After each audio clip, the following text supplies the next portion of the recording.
All right, welcome everyone to the December session for the Montana Accessibility Interest Group. Today we're going to be talking about open educational resources, and we're very pleased to have Amanda Coolidge, Sue Donner, and Tara Robertson from British Columbia here joining us today to talk about their extensive work with open educational resources there. Amanda is the Senior Manager of Open Education at BC Campus, and really works with the open education team to raise awareness on open textbooks across the province. Sue's a faculty member and instructional designer with the e-learning unit in the Center for Excellence in Teaching and Learning at Camosun College. I hope I pronounced that correctly. And she's a very strong advocate for accessibility and universal design for learning in online education. Tara is the accessibility librarian at the Center for Accessible Post-Secondary Education Resources, and she's somewhat based at Langara College, though working mainly out of the center, and she oversees alternative format production at the center and advocates for accessibility. So welcome, Amanda, Sue, and Tara. We're so pleased that you could join us today. I believe if people have questions, you want them to ask them on the spot and not wait till the end. Is that correct? Yes, that would be great. All right. So all of you, you're welcome to raise your hands if you want the microphone, or just pop your questions in the chat, whatever works best for you. And with that said, I will turn it over to the three of you. Thank you again. Great. Thank you so much. Before we get started, I'll just give you a little bit of background as to where we're actually located. We are essentially north of Washington State. So British Columbia is the farthest province on the west of Canada, and so that's where we are located. Sue and I both live in Victoria, British Columbia, which is on Vancouver Island, and Tara is based out of Vancouver, British Columbia. So just to give you a bit of geographical understanding as to where we are. So what we want to start with here is just giving you a bit of overview as to what do we mean by the Open Textbook Project. And what happened here in British Columbia is that in 2012, sorry, that date is incorrect there. In 2012, the Ministry of Advanced Education, so our Department of Higher Education in British Columbia, announced that they were looking for the province to create 40 open textbooks in the top 40 subject areas, first and second year post-secondary subject areas in British Columbia. And so open textbooks being that they're open and that we're using a Creative Commons license, and that they're also free for students. And so in 2014, we received another $1 million to do work in the top 20 trades and skills training area to create those books. And so we're actually the first province in Canada to create and have an open textbook project. In 2012, the reason the interest really grew is because of what OpenStax, based out of Rice University, had been doing, and so that's where that interest and momentum really began. And so in 2015, we actually were fortunate to receive some Hewlett funding that was from the William and Flora Hewlett Foundation that do a lot of support with open educational resources. So an open textbook, it's an instructional resource, it's an ebook, it's also a printed book. So we have a variety of different formats, which we'll get into in a little bit. And what it does is it has a Creative Commons license that enables instructors or anyone really to reuse, revise, redistribute, remix the material as needed based on the learning outcomes of your course. And so in BC, the group that organizes the Open Textbook Project is the organization I work for, which is BC Campus. Just as a little bit of background, BC Campus is a unique organization in the sense that we are funded by the Ministry of Advanced Education to basically run special projects across the province with relation to educational technology, professional learning, and open education.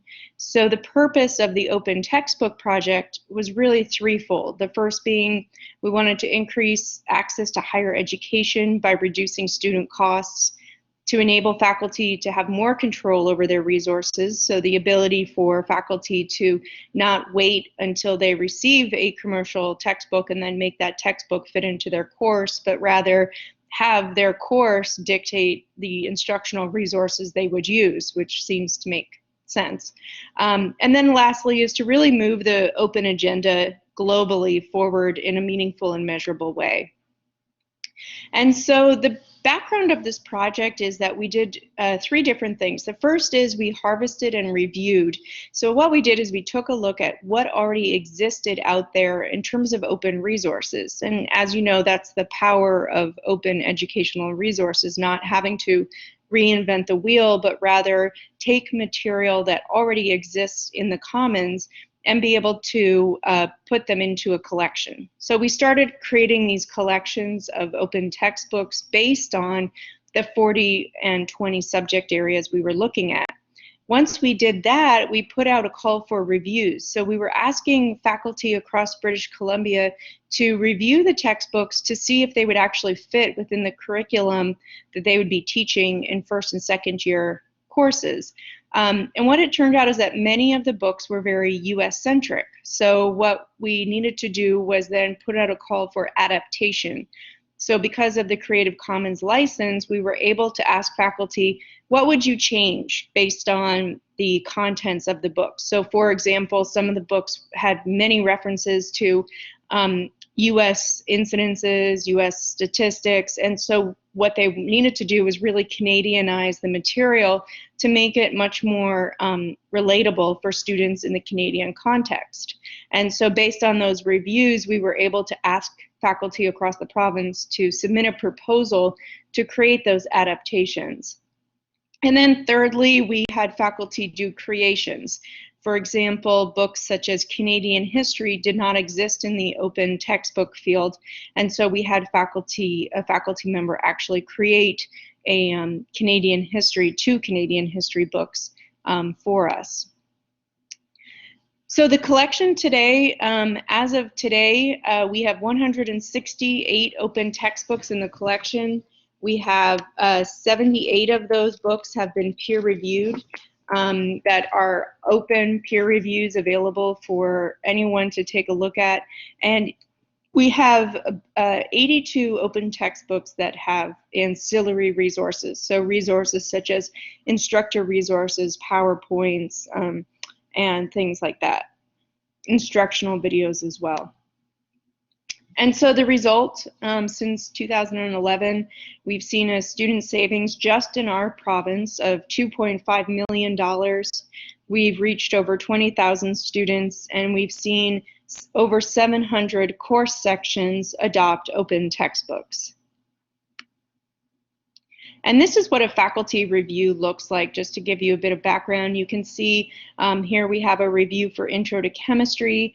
It shows the name of the person who's reviewed, and then some very detailed descriptions as to how it relates to and does against relevancy, comprehensiveness, content accuracy, etc.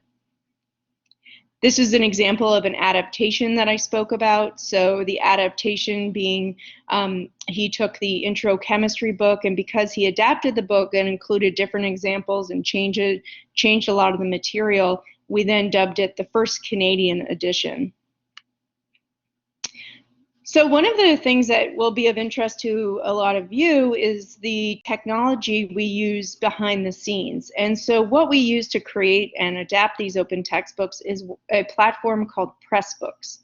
Pressbooks is based on a WordPress platform, and we have BC Campus, we created a plugin called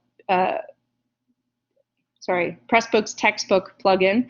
And the beauty of Pressbooks is that you can write it once in what is a WordPress platform, and you can export the files to a variety of different files, such as EPUB, PDF, MOBI, XHTML, WXR files, XML files. And so what that does is that already increases the accessibility of a book just based on the accessibility for people to be able to download it in the format that they need and choose.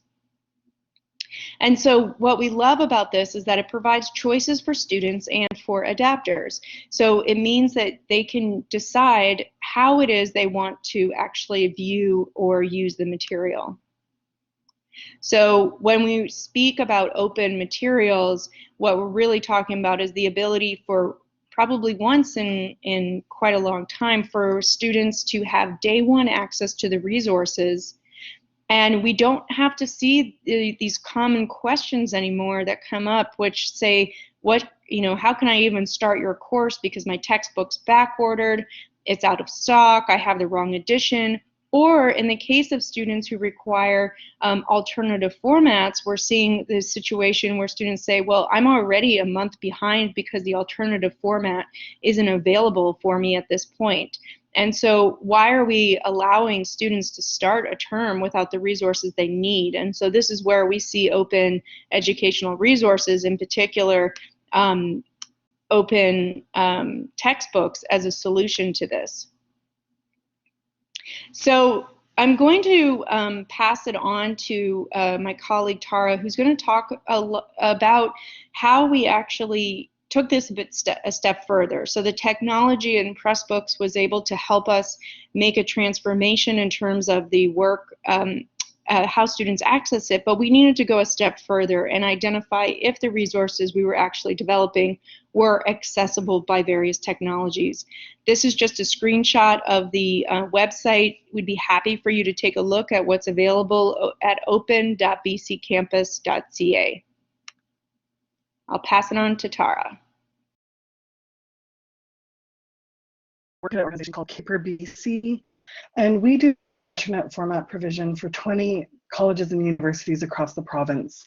That's all I do, is alternate formats. So when I heard about the Open Textbook Project, I thought, like, instead of us remediating that's broken, maybe we can work with the project and content creators at the beginning to make stuff that would work better. One of our colleagues talks about the accessibility of textbooks and how it's a social justice issue, because if students don't have money, they can't access materials, and he asks kind of what does that say about who we say belongs in higher education. I also think about that in terms of accessibility with people with disabilities. When materials aren't accessible, like, what are we saying about who belongs in our institutions? So it was really exciting for me to work with Amanda and Sue to work with students with print disabilities to do some user testing to see what they said. You can do lots of automated testing of content or platforms, but it's really good to do user testing with people who are using assistive technology because they're kind of their own experts in their own access issues. So we contacted students with print disabilities through the disability service departments.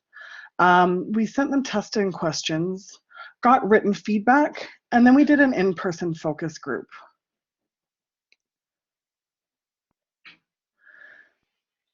Just gonna flip back to my notes. So we wanted to get a good cross-section of content and known accessibility issues. So we picked the English literature book because of the poetry and footnotes. We picked Introduction to Psychology because it had lots of tables and images. Introduction to Sociology had a quiz in it, and there was one super long chapter without any headings. British Columbia in a Global Context had charts, maps, and an embedded Google map. And the Introductory Chemistry book had images and tricky formulas and equations.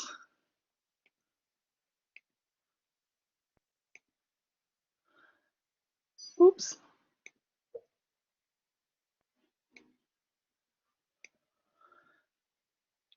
So the 5 different subject areas we were looking at for the books didn't necessarily line up with what the students were studying. We gave them the following instructions. We wrote, we're asking you to read one chapter from 5 different textbooks in a way that you normally would, using the software and hardware that you would normally use. We realize that some of the topics might be outside the area that you're studying. For each chapter, there are a few questions about the content that are intended to test the readability of the content, not your intelligence. So don't feel bad if you have a tough time answering the questions. For each chapter, please fill out the feedback form and note any areas where the content was hard to understand. It's likely you will come across content that's not very accessible or not accessible at all. We thought some content-related questions like, what is the definition of Weber's law and what is the population of Sweden? Because we thought that would make the testing a little bit more realistic, because people aren't generally reading textbook chapters for fun. So when we were putting together the feedback form, we looked at a bunch of user experience surveys. We had difficulty describing the concept of layout, and in retrospect, we forgot to include keyboard accessibility as a criteria.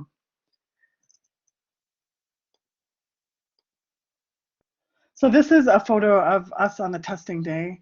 The students are sitting around the table with different kinds of hardware. Someone's using an iPad, there's a PC laptop and a Mac laptop. Amanda is kind of facilitating it on the left-hand side beside the person with the toque, and I'm in the back mildly taking notes. It was super illuminating to work with these students face-to-face. Honestly, as facilitators, we were a little nervous about doing the focus group. It was the first experience for us to do any user testing and to work face-to-face with students who are low vision or blind. So 5 students attended the focus group. And while they all have visual impairments, they all use different assistive technology, including VoiceOver on an iPad, VoiceOver on a Mac, JAWS on a Windows laptop, on a Windows laptop. They were from 3 different universities and had different majors, including general arts, English, computer science, business, and an occupational therapist who is doing a PhD in interdisciplinary studies. So each year, my organization serves about 1,200 students, and 65% of them have learning disabilities. And 50% of the materials we produce are in trades. So I was disappointed that the people who were in the focus group kind of skewed different from our general student population. All of the students were really well prepared and had a lot to say. We were super lucky to work with such an engaged group. Before the group, Amanda and Sue went through the written feedback and pulled out things that they identified as being problems, or where one student said it was fine and another student said it wasn't accessible.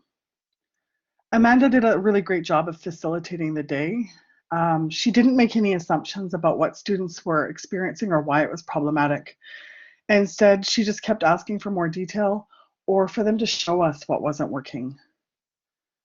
I work with alternate formats every day, and I would have probably made assumptions why something wasn't working. But by being naive and curious, Amanda was able to flesh out in much more detail what was actually not working. So some of the accessibility issues that the students identified, we hadn't anticipated. So in the English book, there were some embedded YouTube videos that JAWS didn't read. It just skipped over them. And we didn't anticipate that when the poetry was enlarged using Zoom text, that it could be really annoying to scroll horizontally to read the end of the line. The formatting issue really got in the way of being able to feel the flow of the poem. Reading this specific piece of feedback on the feedback form didn't really make sense, but when the students showed us what the problem was, it was clear. And we didn't anticipate that the section quiz questions and answers in the sociology chapter would be so confusing. There were about 10 multiple choice questions, and the answers were at the very end of the chapter, after the endnotes. No one knew they were there because they didn't have a proper heading. Also, a vertical line or a pipe or vertical was used as a delimiter between each question. And when read by VoiceOver or JAWS, it sounded like 1A vertical line, 2B vertical line, 3C vertical line, 4D vertical line, which is really confusing.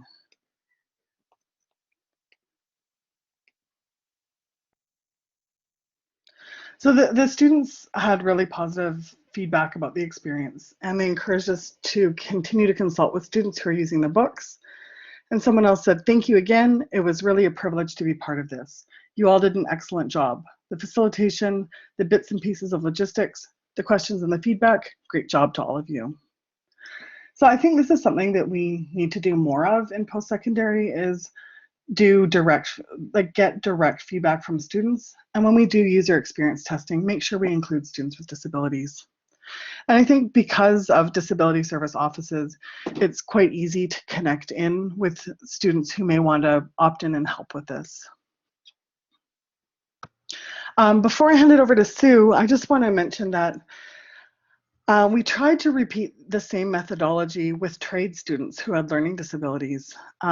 Like I said before, that's about 50% of the work that we do.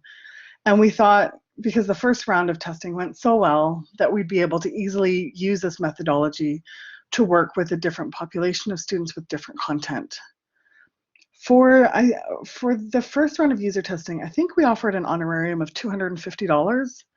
And for the trades, we bumped it up to $400 because the students are working and getting paid while they're in school. And we know they were busy, and we wanted to really highly incentivize it. And even with such a high honorarium, we weren't able to recruit anyone. So when we talked with some of the trades instructors and the Industry Training Authority, which is the licensing body for trades, the thing that came up was stigma. And I think for a lot of people, especially men in the trades who have a learning disability, there's a huge amount of stigma with that. One of our colleagues at the Industry Training Authority talked about how she just, instead of saying, "Do you have a print disability?" she'll say, "You know, lots of people have challenges with reading. Maybe you do." And it's just, I think it's a softer, more inclusive language around that. And yeah, it's still a big challenge to figure out how to best improve these resources to support students who may or may not be registered with disability services, but could nonetheless benefit from this. Before I hand it over to Sue, there's one other thing I think I should say. The disability landscape in Canada and the US is very, very different. You guys have the federal ADA legislation where it's pretty clear what the requirements are, and that there's that students have sort of legal ways to complain if they're not, if material isn't accessible or spaces aren't accessible. In Canada, we don't have any federal legislation. Right now, they're doing a consultation to see what that might look like. And there's a few provinces that have accessibility legislation, but they're a little bit different. So I think we're quite far behind you guys in that respect. And that changes sort of how we operate day to day. So I'll hand it over to Sue to talk about the accessibility. Okay, before I launch into a detailed description of the toolkit itself, I thought it would be a good idea, I can't forward the slide, there we go, thank you, to give you a little context of the framework that we were following throughout this. The goal here was really to try to help people to familiarize themselves with how to make accessible materials, but we grounded this in the principles of universal design for learning. And my apologies if you're all well versed in this already, but I'll just give a little précis of how we've reflected it here. So for those who might not be intimately familiar with UDL, the real goal behind it is the proactive elimination of barriers from the learning environment. So the idea that there is no one typical type of learner, so you want to support different learning styles and learner needs before a course begins, that you're going to support many learners, so that you're redesigning or designing materials to be as usable by as many as possible. So not just students, for example, who might be registered with their institution's disability resource center. And we also wanted to make sure that we're talking about making materials available to all students in a course and future offerings. So as far as the particular application of UDL in this toolkit, Our best practices primarily reflect the UDL principle that states you need to provide multiple means of representation, i.e. provide learners with multiple means of accessing their content. And so that necessarily includes ensuring the accessibility of those materials and in multiple formats. The accessibility element here is really a practical application of both UDL and the W3C standards. So we're trying to preemptively remove barriers to students with a disability in these open textbooks. Bottom line, I think this practice is as much about having empathy for every learner as anything, but it's also about being responsive. And in this model with the open textbooks in particular, if you identify or learn about a barrier, you can explore options to see if it's possible to address and remove the barrier for the next time before you deliver the course. The third leg in our framework would be accommodation. And again, I'm not well versed in exactly how these services are provided in your part of the world, but where we are, accommodation that is provided to students with a disability in an institution is really reflects a medical model, is what we refer to it as. Students have to formally identify themselves and register with their institution's Disability Resource Center. They have to produce any type of forms, paperwork, proof that they have some sort of a need. So what this means to the experience of a student in BC is that they have to disclose personal information about a condition to college employees so they can access support just to get started in a course. And every time they take a course, they have to tell more people that they need it. So it's not to say that this service isn't essential. There will always be a need for it, but my position is that we should put students through it thoughtfully and mindfully, and not by default. Another, an issue with accommodation is that it's often more reactive than proactive. It's often something that an adaptation is made when a course is already underway or developed. So as opposed to that day one readiness that was mentioned earlier, you have students maybe waiting for an accommodation and everybody else is already ticking away. And finally, in the accommodation model that we're accustomed to, it's an individualized adaptation of the learning environment for a student. So an alternative option is created for one versus everyone. And because of this medical model that requires proof and forms, et cetera, that adaptation can't just be made available to everyone. So that was the starting point of our framework. And now I'll give you a little summary of the scope of the toolkit. And we were guided by some pretty basic questions, obviously. Why were we doing this? Well, fundamentally, the best part about working on our collective literacy around accessibility of digital course materials is that accessible design is better for everyone, not just those who formally registered for disability. You guys probably share similar, as we all do up here, but you have students who are accessing materials on different devices. You have students who may be aging into a disability, aging eyes, etc. You might have international students for whom English is a second language who could benefit from many of the things like closed captions, etc. So it isn't just for the students who have a registered disability. The audience for the toolkit itself, excuse me, we designed this with faculty and content creators, instructional designers, educational technologists in mind. Anybody who may not know what they don't know about making materials accessible.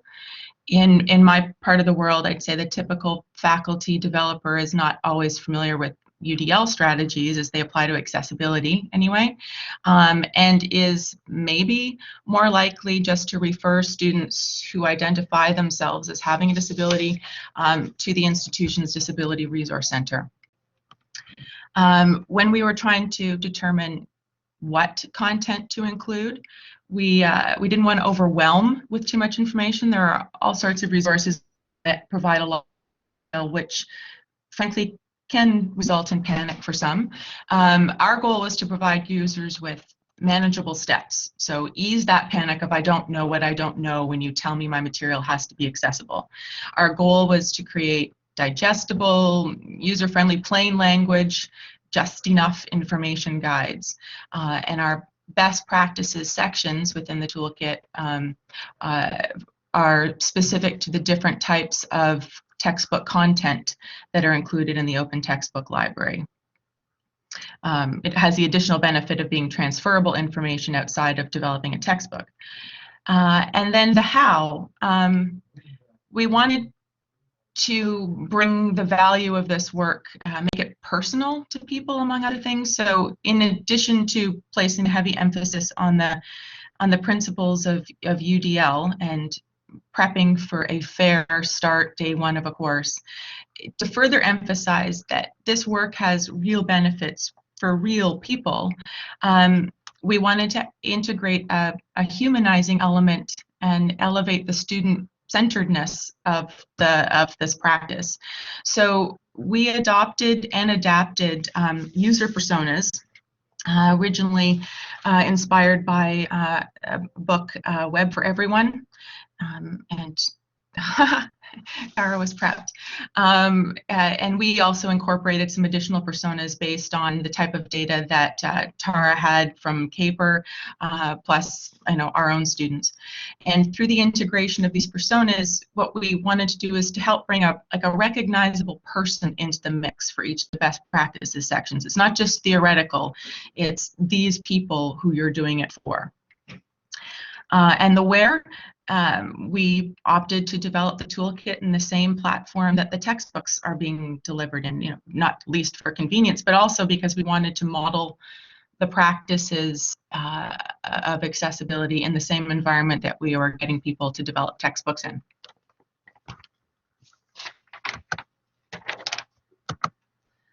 I have trouble mixing, so okay, all right. Sorry, before I skip to this, sorry, Amanda, did you want to just quickly open that? Yeah, do that right now, just a second. I can speak to the content that's on the next slide while we're looking at the toolkit. Okay, so this is the home page of our BC Open Textbook Accessibility Toolkit. And inside the toolkit, it consists of two macro sections. We have a key concepts section, and that's where we introduce our users to the principle of universal design and also to the using personas part, so they're prepared to see these humanized elements throughout. And then each of the chapters in the textbook includes best practices, like the practical application of that framework that we talked about earlier, as represented against the common types of content that are currently found in the Open Textbook Collection. So that includes organizing your content, how to properly add images, tables, web links, multimedia, etc. So those are all the chapters that are currently in the textbook. And within each of the chapters, there's kind of there's a standard format as well. We have, do you want to pull just one of them up? Thanks, Amanda. Yeah, I'm just having trouble with the, for some reason, my web browser, I don't know, it's really slow. Okay, that's all right. The website will be there for everyone. We have an intro part that contextualizes, like, so if we're talking about images, what kind of files are we talking about? We didn't want to make any assumptions about the technical understanding of some of the people who might be using this. And there's also in every chapter, who are you doing this for? And that's where we introduce a specific persona from our persona collection. Like, you need to do this, and here are the people you're doing it for. In that list, though, are also potential users who wouldn't be students who would necessarily register themselves as having a disability. So it isn't again, we want to make sure that our audience isn't always thinking about a specifically supported student already, but it could be anyone in their course who might appreciate having this type of format. And then finally, every chapter includes the practical, what do you need to do? So, you know, for images, again, the fundamentals of what an alt tag does, and how to provide detailed information or closed captions for video, etc. So that's the practical part of the toolkit. Now, if I just had the presentation back. Oh, yeah, Marlene, can you put the presentation back up there for us? Yes, just give me a minute here. Let me, I'll go down to the slide where you're on. Thank you. Just give me a second.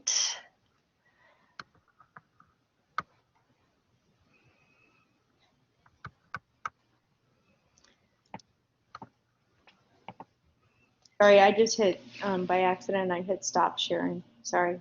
Yeah, no, that's just fine. There we go. We can just kind of arrow through that to get to where you need to be, Sue. Yeah, I think slide 26 would be awesome. Okay, great. I'm almost there. There you go. Perfect. So there's one of our persona people. That's somebody you can meet when you look at the textbook. And then finally, we'll talk to you about some of the, oops, there we go. Things that have happened since we first published this toolkit.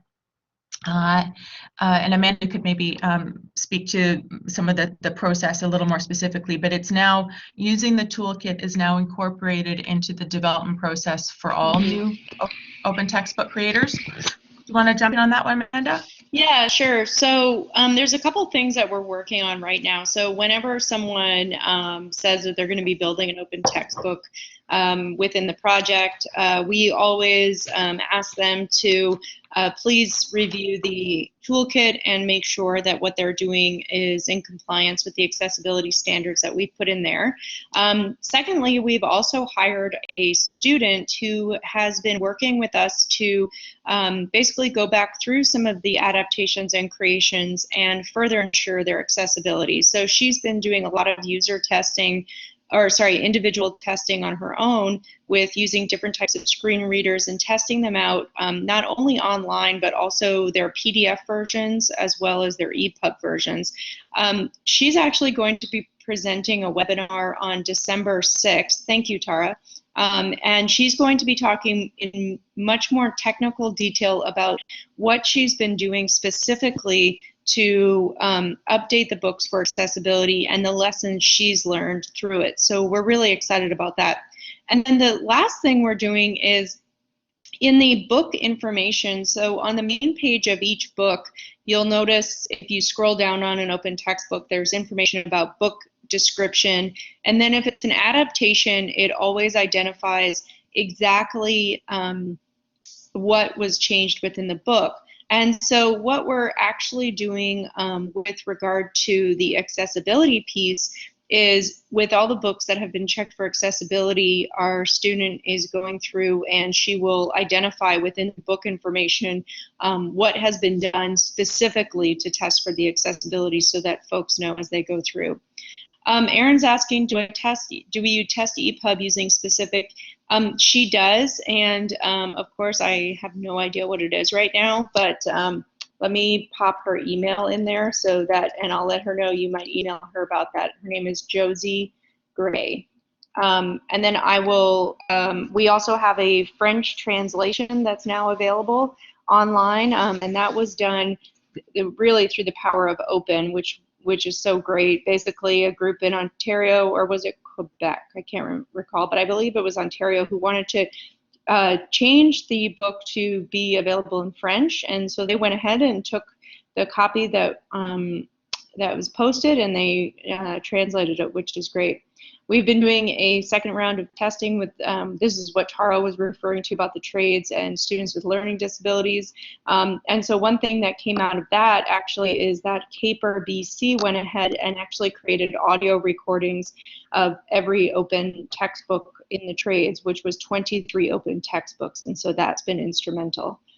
Lastly, I'll let Sue talk about the redesign or accommodation activity, which sounds like it might be really useful for your group in Montana. Yeah, this is an activity, it's a workshop activity that we designed earlier this year, just back in the spring. And it's based on the personas that are introduced in the toolkit. So in a quick summary of what this activity looks like, participants in your workshop or et cetera are asked to adopt a persona, and I print them off as cards, and everybody gets a card, and each card includes details about that persona. And after introducing themselves in their persona forms, the people also listen to a scenario from the perspective of their persona and consider whether or not that person would require an accommodation, and specifically, again, we're using that more medical model, would have to have gone to a disability resource center to requested specific help, etc. And if that person does require an accommodation, could the barrier that created that need be removed through a redesign of the resource, so that it would not only the student would no longer require the assistance of a disability resource center, but perhaps also the barrier-free would also benefit other learners. So that activity is now an appendix in the toolkit that you'll find. In it, there's the instructions that we developed, a couple of scenarios that we developed so far, and PDFs where you could print out the cards for the personas. We added a few more that weren't present in the toolkit before. Everybody loves Ramon, and it's all open licensed as well. So you are more than welcome to download, print, reuse, adapt anytime. And that was the journey of the toolkit. Can I just jump in about the workshop idea? Yeah. The three of us did it with, I think, an audience of was there about 50 people at Festival of Learning? Yeah, I've done it with a group right. of 12 and a group of 30. Sue's done it with different groups. So it scales small and it scales big. And what I really like about it is that it's very interactive, and it's not a lot of talking from the front, and it's more people discussing and problem solving.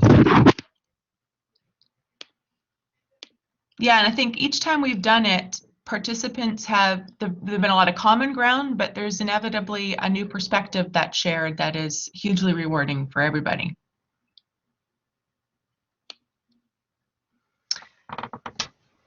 So if anybody has questions, we're open. Sorry, Tara. And I guess if you don't have questions, we have a question for you. Tara, I have one question first. Could I ask my question? I'm wondering, of course. with the toolkit, you have them review that if they're going to create an open textbook. Do you have a kind of a test out process? Do you just assume they're getting all the information, or do you actually assess if they really know what they're doing before they begin creating their open textbook? That's a good question. Actually, we end up just having conversations with them basically about what it is they need to do and how we can help them deal with that. And so we don't have a formalized process. I'm hoping to make it more formalized now that we have a co-op student who's been very active in doing the changes. And then, yeah, as Tara said, because it's we're doing the best we can without what's required legislation, unfortunately. So yeah, I hope that helps a bit. Yeah, that's interesting. I'm sure you have have a roadmap and plans in place for how you want to continue to develop Yes. this. And I'm sure that, I know in working with LMS accessibility, I always want to be moving towards really assessing if people really know how to use the system Yes. accessibly. So good to hear. And I see we have one more question. Have you compared the toolkit to ATAG? And Erin, feel free to grab the mic too if you want to. I just Googled what ATAG was, and I was like, I it's don't know not the either. Air Transport Action Group or the Air Tactical Assault Group. The authoring tools for accessibility guidelines? Yes.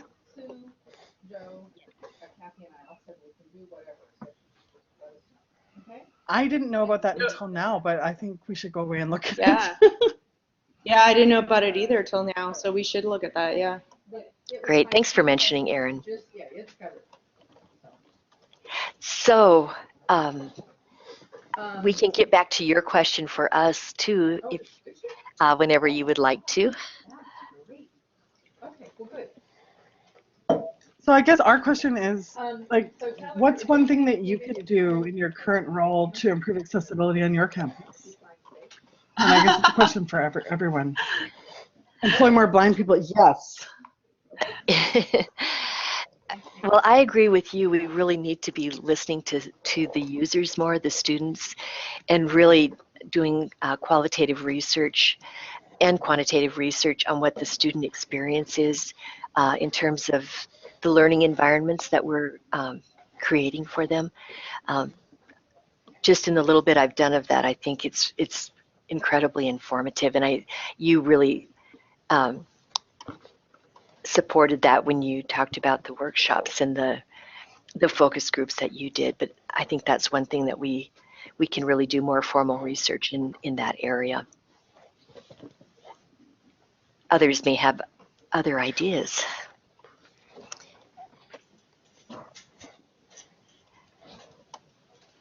Janet or I think Wendy? one thing I'd like to just say is, especially to Erin, we'd love for you to go through the accessibility toolkit and identify areas that you think we could really expand upon, or perhaps even you could take and go ahead and make your own one specific to maybe University of Montana because of its reuse.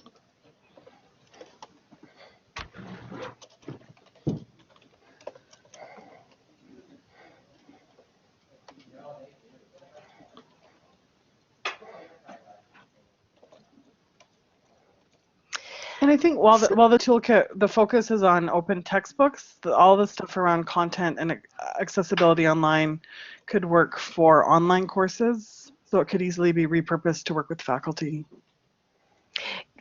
Absolutely, that's what I was thinking through your whole presentation. You're talking about online learning environments, whether it's a textbook or an LMS or any other environment. So you may have noticed the environment we're in is Collab Ultra, and this is we've worked with Blackboard Collab Ultra to help give them accessibility input. So you can see with that, when they created even just a web conferencing system with accessibility in mind, they came up with a very elegant system for all users. So I hope you're seeing in Collab Ultra here that it's another teaching and learning environment that's been designed to be usable and accessible for everyone.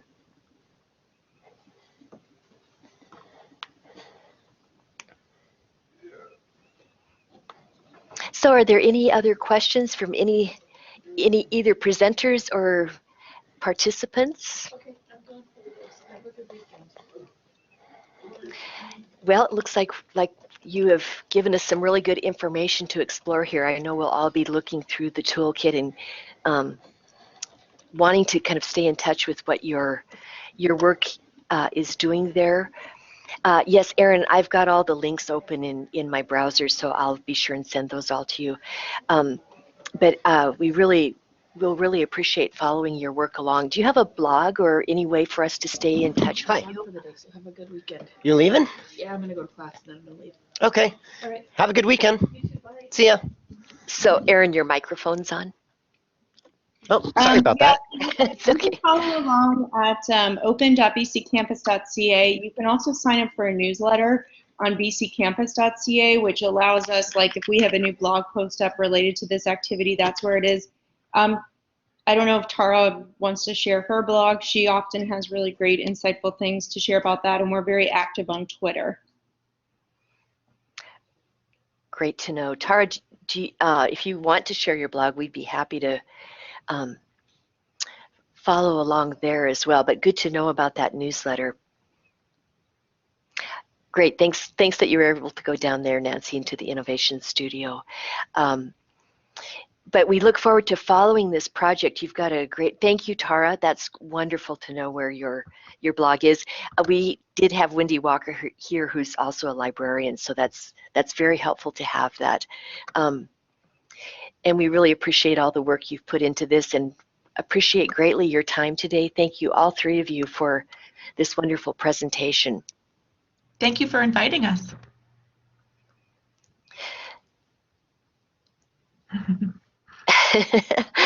All right, well, we will end the session then, and we will hope you all have a good rest of the day. Thank you again from all three of you, to all three of you in Canada, and we hope to stay in touch. Bye.